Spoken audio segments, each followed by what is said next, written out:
Hey, what is up, Satsmate Stackers? Today I'm going to talk about a topic that I know is on everyone's mind lately. And it's something that I think we all have had experiences with, maybe positive, maybe negative, but it's everywhere. You look everywhere, billboards, you see it at the casino, you see it on TV, you open up your phone, you see even more ads for it. And that's sports betting. Everywhere you turn, there's promotions on promotions for this activity. And there's even physical sports books. Like here in North Scottsdale, they got the DraftKings, and you can go there physically, eat a nice meal, and place a sports bet. So, I think it's just insane the amount of ads that are pushed on us. So there's like Bet365, MGM, FanDuel's, DraftKings, and even more.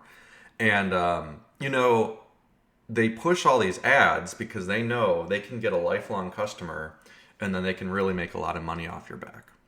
So the question is this: is sports betting, is it actually positive or negative for our society?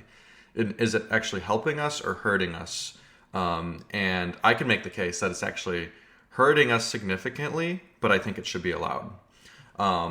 It's just one of those things where I think we as people, we need to make decisions that help increase the quality of our life, but we shouldn't have a government intervene and tell us what we can and can't do. So I actually recall when I first got into it, there were some of the best promotions, guys. I mean, they were incredible. I remember getting a free $250 when I bet $10 consecutively. And that's a lot of money. I mean, $200, I mean, it's not like life-changing amounts of money, but for a free $200 just to place a few bets, sign me up. And I know I tried to churn a lot of them. Oh, with BetMGM you get a free $350. Okay, I'm going to do that. I'm going to do this one and this one and this one. And it was really cool because it was like, oh, look I'm getting all this money. Well, over the long run, most people are actually negative on these sports books. And so I think there's a huge thing to get the hooks in the mouth right away. That's why they're throwing this free money out there. It's not free. It's not free money. They're actually going to make money on your back over the long run. Maybe over the short run you'll come ahead, but over the long run, that's when they're going to get you. Now, if you heard me say, Paul, if sports books are not negative, that they're just going to keep making money off our backs, why do you like it? Or why do you allow it? From my view, this is just my take. I'm a free market maximalist, right? I genuinely think that we should not let any government intervene and tell us what we can or cannot do. It's no different than going to a bar with your friends. You each have $20 and you say, hey, who's going to win? Is it going to be Spain or is it going to be Portugal? And you both put $20 down. It's no different than that. It's just the app is a little cleaner, fresher, it looks better, and there is a multi-billion-dollar company taking a cut of every transaction. But it's no different than that. Should you not allow those two people at a bar to put $20 on the table and make that bet? Okay, so if you do allow that, then you shouldn't have a problem with sports betting, right?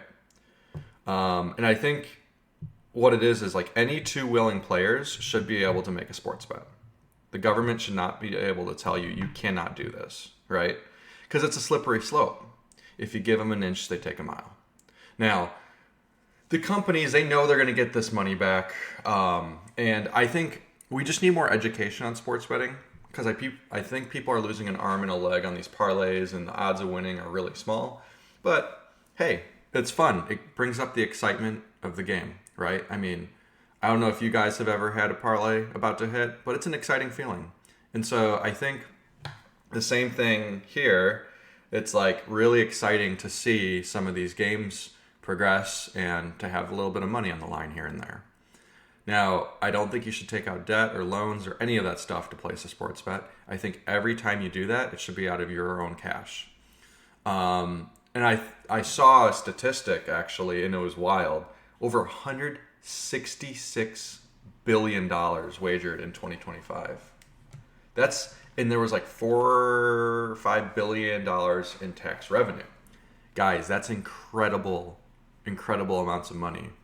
And if you think about this, the state will not want to stop this gravy train because they're getting billions and billions of dollars, right? So that's where I'm kind of like, should we really trust the state to govern this? Because they're self-interested in keeping it going because of all the revenue they're getting. Same thing with lottery tickets. Same thing with gambling on all types of things. They want a piece of the pie, right? So they're not going to do anything to stop it. So I think several million adults, from the statistics we've seen, they've been noted to have problem gambling, and the majority of these are actually young men. Young men, they like risky behaviors, they get addicted. It's almost 50% plus young men that get addicted to gambling. So we need a society of that personal liberty and consumer choice. I do not think we should have the government, because what happens when the government regulates is things get distorted, right? They're really bad at what they do. So they're bad at building roads. They're bad at, tolls. They're bad at pretty much anything, any government contract you see. Anything they do, they're over budget and they're delayed and they're inefficient and the quality is poor. So why would you want them to regulate something like this? I think it should be up to the people, and I actually think it's up to the businesses too to try to self-regulate. The reason why I think it's up to the businesses too is because if there's great harm being caused, that's going to reflect poorly on the company, but also on the individuals, because it's just like alcohol. You can abuse it or not, but if you're going to abuse it and you're going to get in a drunk driving thing, that's really, really bad. And you do not want to hurt someone else's life. You do not want to, be a net negative on society, right? So I do think it is too much to ask for these companies to completely self-regulate, but I think it's up to us to have the education, the resource groups, and all that in place. I think there's a lot of economic gains as well. Now, I'm not speaking pro-business here on it, but there are. I think a lot of jobs are created with this. I think there's a lot of... I literally know someone that just got a job at a sports book, and he's making really good money there, and I'm really happy for him. But I think there's a lot of economic positive signs. I think there's a lot of positive aspects on the entertainment side. It's very entertaining. It's very fun. And then I do think we should just be in charge. We should just do regulation instead of prohibition. We saw prohibition in the 1930s, guys. What happened? People just bootlegged. People did it underground. People kind of just went around the status quo of, you cannot drink. No, they continued. And I'm telling you right now, if they ever banned sports betting, guess what people would do? They would have underground bookies, and they would just do it under the table. And guess who would get cut out? You're right, the tax man. The tax man would not get their cut of the pie. And so it's not in the best interest of the state to ban it, right? So I think, from my view, I do think the ads are overdone, right? I mean, you turn on any television, any app, anything, there's non-stop ads for these different apps and online casinos and stuff. So I do think that needs to slow down a bit, because I'm just exhausted looking at it. I'm sure you guys are too. It's just exhausting seeing these ads. I mean, it's ridiculous at this point. Here's the thing. I think creating these apps, but putting the resources in front before you actually create your account is key. Acknowledge the problem gambling statements and all that. And we need more of this free market capitalism, guys. We need more of it, not less. And we need that awareness too, and what we can do to point to those in need. There needs to be more knowledge on the self-exclusion as well, and better controls on that kind of stuff. Now, I place bets once in a while, and I'm sure some of you guys do too. I'm aware of the probability, right?